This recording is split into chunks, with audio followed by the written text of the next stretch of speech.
Please unmute your device. Can you hear me? Yes. Hi. All right. So you opened up with OPD's investigation into the unpermitted renovations and code violations at Paul's.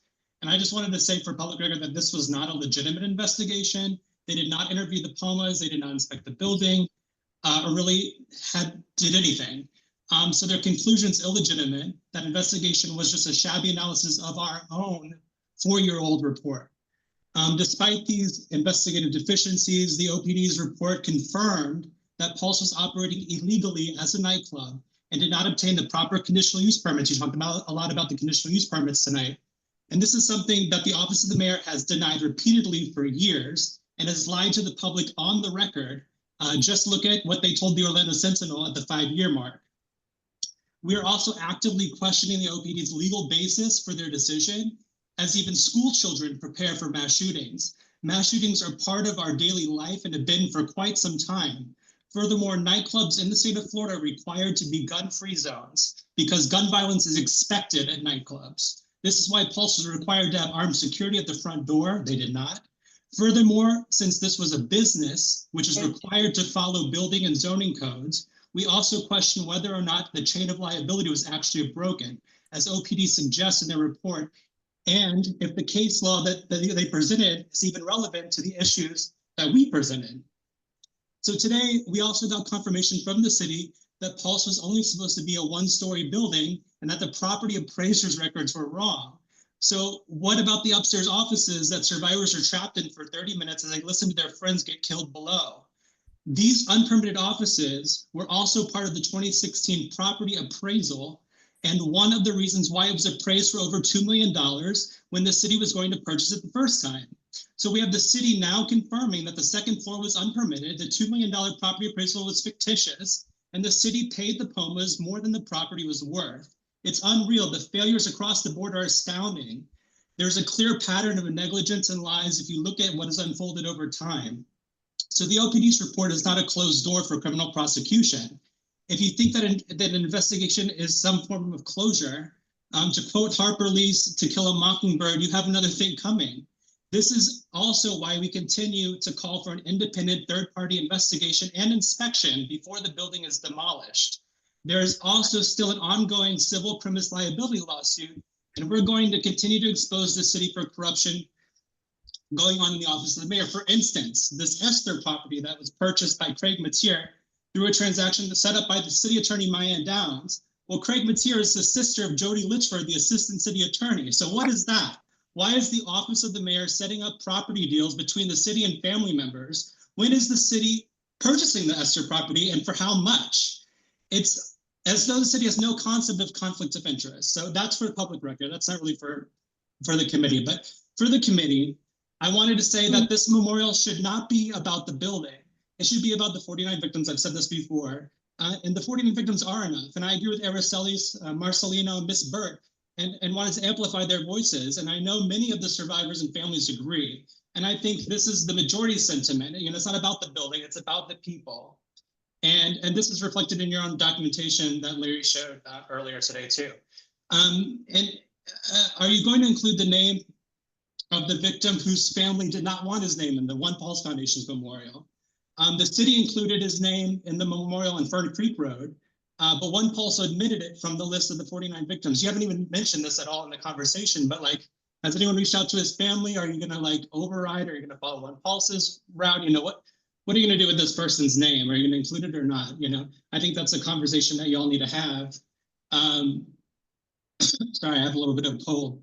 I also wanted to let the committee know that I put in a public records request for the statutes that said you could invite the 8 families onto the committee. I don't know if you remember that from the first committee, but I think you all should ask for clarity because I couldn't find anything in those statutes that said you weren't allowed to bring those 8 families on and vote on it. I didn't see anything in those statutes.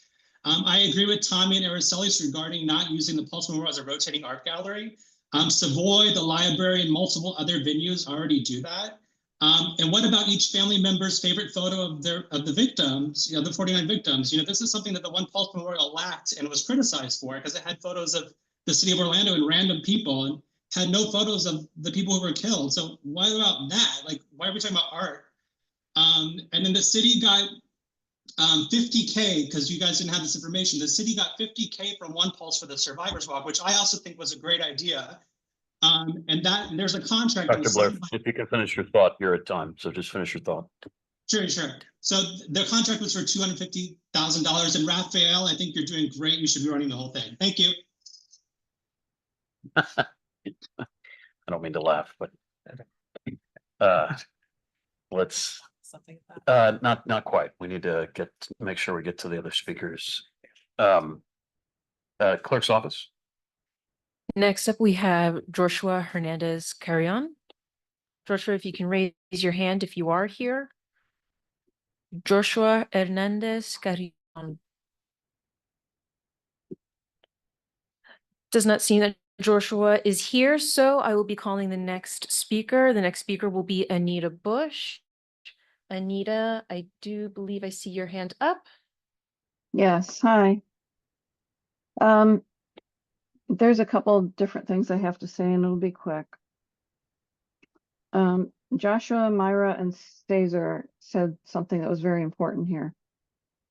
And that a lot of this should be determined by the families. And I'm wondering, has any survey been sent out to the families so they can have their privacy in their voting about the building and other things? Also, how many of the 49 victims are represented? How many of the 49 are actually represented here? Last meeting, Mr. Rigas, Ms. Santiago Leon, and Mr. Schooler, there was something at the end of that meeting, and I'm giving you the opportunity right now to apologize if you would like to on some misinformation that was set forth. If not, I will set the record straight myself.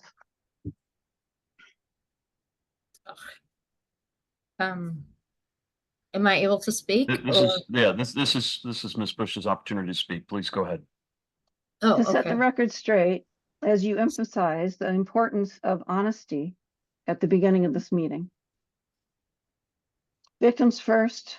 There was information about victims first stated in the last meeting that was untruthful.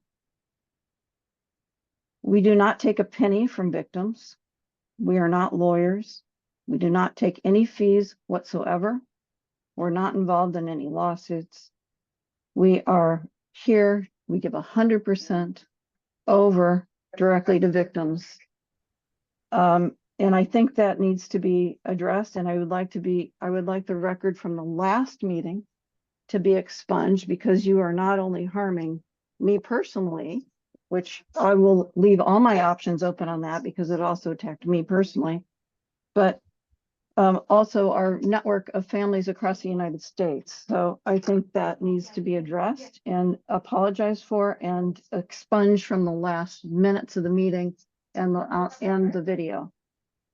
But going back to the initial, and you can address that later. But again, I think it's very important to find out right now if a survey has been sent out, and if any, and how many of the 49 families have contributed to this process, because this should be led by the 49.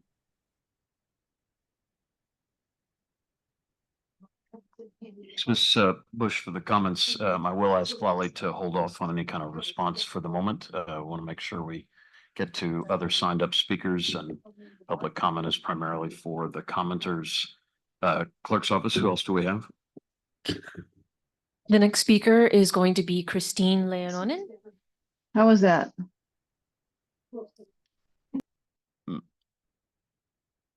Christine, if you're there. Christine, if you can please unmute your mic. You have 5 minutes to speak. Hi. Oh, great.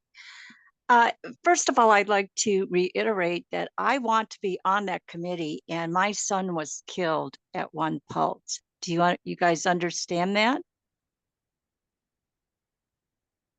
Do you hear me? We do hear you. It's your time to speak. Okay, good.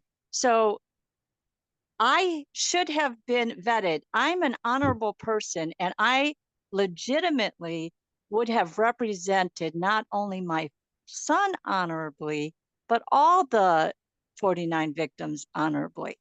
Now, it's come to my attention that you have at least 2 members of your committee who are not honorable. Now, we have a thing in the law that's called the fruit of the poisonous tree. Now, if any of the fruit of a tree is poison, the entire tree is poisonous. Now, you have a couple of poisonous fruit in your committee. This is a public Ms. committee. Lennon, I'm gonna step in for a moment because as I said at the beginning of the meeting, the discussion agreements apply both to the You're not committee going to and step to the in, public Dr. comment. Schuler. And You are so not going to step before in you because continue, one of these committee members, before look, you Dr. continue with your Schuler, one of these comments, I'm committee going to ask members that was you not. making a point today about what her Okay, Ms. opinion Lennon, was. I'm gonna be very explicit here and say that Look, it she is was important making not. a point today of what her opinion was. Ms. Lennon, and it Now, is possible to have make your proof. point without labeling anybody poison. So I'd ask you to Look, withhold any kind of personal when attacks. look, she is on the committee. You guys did not vet her. And there was another member of your committee who you did not properly vet. Now, she made opinions about what she believed this memorial should be. Now, when she worked with Barbara Poma hand in hand and the One Pulse Foundation, she was collecting personal property of the 49 victims. And they were making all the plans, and I have the proof that they were making all the plans to go across the country with these personal property of the 49 victims at a traveling exhibit for profit. Now, that's what she was going to do. And now she's on a committee to honor my son? No. You have the fruit of the poisonous tree. You have another committee member who also worked with Barbara Poma and One Pulse, who has a criminal history, a substantial criminal history of fraudulent crimes. Now, if someone has a propensity for fraud and worked with a criminal nonprofit, fraudulent nonprofit, One Pulse, and now they are proposing things in your committee having to do with a public memorial for my son, again, no thanks. Now, you had someone like me who you could have had on that committee who was honorable, who was law-abiding, who has an entire life history of law-abiding, honorable behavior with raising my son. My son had a history, 32-year history of law-abiding behavior. We could have been an asset to the memorial, to a public memorial, but instead you chose to not vet committee members. Now you have, this is what you have.